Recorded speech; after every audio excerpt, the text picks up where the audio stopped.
Islam does an amazing job convincing its adherents that they're the purest of monotheists, even as they revel in paganism and idol worship. Over and over again, day after day, Muslims bow down to a giant cube in Mecca, a cube that was a pagan shrine during the time of Muhammad. Muslims take a pilgrimage to Mecca so that they can walk circles around this giant cube, and they push their way towards it so that they can kiss the black stone, a black stone that was a pagan idol during the time of Muhammad. There isn't a lifeless idol in the world that receives more attention and reverence than the lifeless idols of Islam. And yet Muslims believe that their religion is idol-free. Even more interesting is what happens when Muslims pray towards their lifeless cube. They pray to Muhammad. Now, Muslims will erupt in protest here, but this only proves my point. They talk to Muhammad during their prayers and never bother to think about what they're saying. Let me explain. Most of the time, when Muslims are praying, they're reciting words that are directed towards Allah. But there's a part of their prayers where they say, As-salamu alaika, ay-yuhan nabiy-yu. Here's an example from a Muslim video explaining how to perform cela, Islamic prayer and worship. As-salamu alaika, ay-yuhan nabiy. Why is this important? Well, As-salamu alaika, ay-yuhan nabiy doesn't mean peace be upon the Prophet or God please send peace upon the Prophet. It means peace be upon you, O Prophet. So Muslims around the world are speaking directly to Muhammad during this portion of their prayers. In fact, here's another clip from a Muslim instructional video that includes the translation. As-salamu alayka ay-yuhan nabiy wa rahmatullahi wa barakatuh. Sadly, Muslims don't see a problem here. We're just sending peace and blessings on the Prophet. But there's a world of difference between, on the one hand, Allah, please give peace to the Prophet, and on the other hand, peace be upon you, O Prophet. In the former, you're talking to Allah about Muhammad. In the latter, you're talking to Muhammad himself. If I say, God, please bless Grandma, I'm talking to God about my grandma. But if I say, bless you, Grandma, my grandma had better be in the room because I'm talking to her. So Muslims speak directly to Muhammad during their prayers. They therefore assume that Muhammad can hear them because it only makes sense to speak directly to Muhammad if he can hear what they're saying. But if Muslims around the world, over and over again, day after day, talk to Muhammad during their prayers, what attribute would Muhammad need to have in order to hear them? Omnipresence. And that's a divine attribute.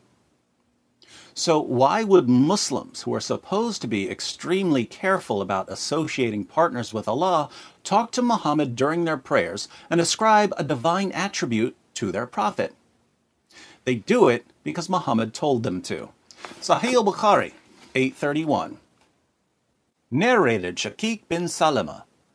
Abdullah bin Masud said, whenever we offered salat, prayer, behind the Prophet, we used to recite in sitting, As-salam, peace be on Jibreel, Gabriel, Mikael, Michael, peace be on so-and-so.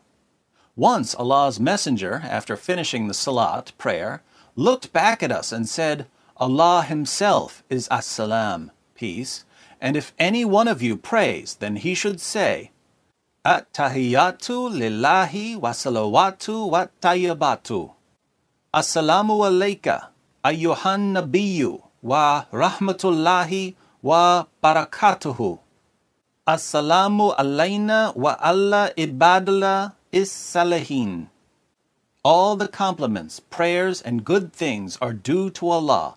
Peace be on you, O Prophet, and Allah's mercy and blessings be on you. Peace be on us and on the true pious slaves of Allah. If you say that, it will be for all the slaves in the heaven and the earth. Notice Muhammad proclaims, if any one of you prays, he should say, and then one of the things Muhammad commands Muslims to say is, As-salamu alayka ay-yuhan nabiy wa rahmatullahi wa barakatuhu.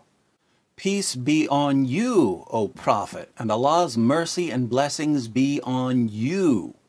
Muhammad commands Muslims to speak directly to him when they pray. Muhammad also told his followers to pray to him when they needed something. In Reliance of the Traveler, page 935, we read, Tirmidhi relates, through his chain of narrators from Uthman ibn Hunayf, that a blind man came to the Prophet and said, I've been afflicted in my eyesight, so please pray to Allah for me. The Prophet said, Go make ablution, wudu, perform 2 rakahs of prayer, and then say, O Allah, I ask you and turn to you through my Prophet Muhammad, the Prophet of mercy. O Muhammad, speaking to Muhammad here, I seek your intercession with my Lord for the return of my eyesight. And in another version, for my need that it may be fulfilled. O Allah, grant him intercession for me. The Prophet added, and if there is some need, do the same. So a blind man comes to Muhammad and asks him for prayer, but Muhammad tells him to go pray, and Muhammad gives him the words to pray. What does Muhammad tell him to say in his prayer? O Allah, I ask you and turn to you through my Prophet Muhammad, the Prophet of mercy. O Muhammad, I seek your intercession with my Lord for the return of my eyesight. He was commanded to pray to both Allah and Muhammad. And Muhammad adds, and if there is some need, do the same. If you have some need, do the same. Do what? Pray to both Allah and Muhammad. What do Muslims do today? They pray to both Allah and Muhammad while condemning everyone else for idolatry and paganism. Let's think about this. According to Islam, the worst possible sin is shirk, either associating partners with Allah or ascribing divine attributes to something other than Allah. Muslims do both multiple times per day, and there are 1.6 billion Muslims in the world.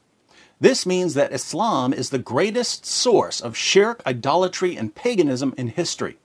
Other religions have been polytheistic, but they haven't been as successful as Islam.